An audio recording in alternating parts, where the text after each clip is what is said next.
Hello everyone! Have a blessed day sa ating lahat and welcome to our Reels video for this day, and let me share the word of God from the book of Second Corinthians chapter 12 verse 9, and this is the message of the Lord. And he said to me, "My grace is sufficient for you, for my strength is made perfect in weakness. Therefore, most gladly I will rather boast in my infirmities, that the power of Christ may rest on me." And this is the message of the Lord. Human strength is a strong deterrent to trusting in Christ.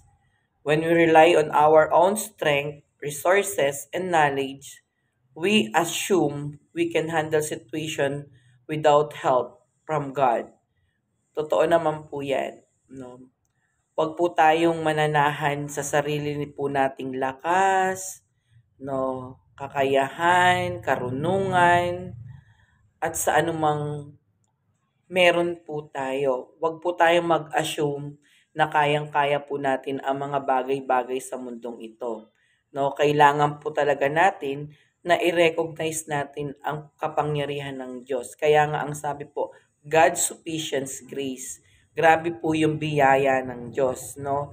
Kung tayo po ay mag-rely sa sarili nating kakayanan bilang isang tao, no, hindi po natin kakayanin. Kasi rin nakasulat din po sa salita ng Lord in Philippians 4:13, no, I can do all things through Christ who give me strength.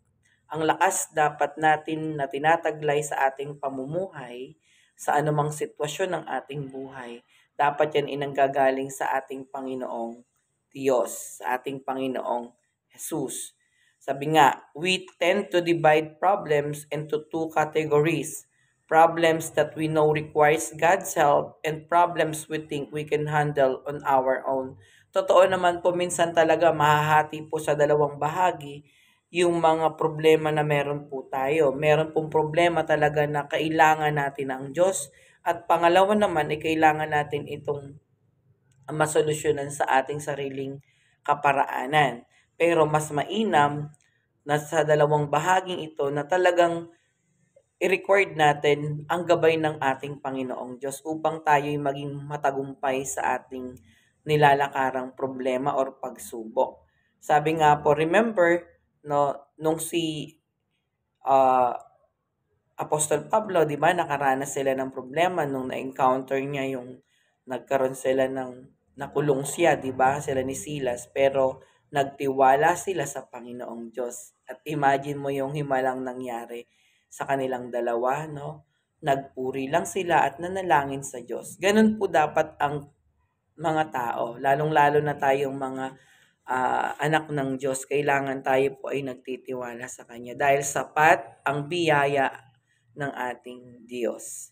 No, God's sufficient grace. Grabe po yung blessings ng Lord. Grabe yung grasya ng Lord sa ating lahat.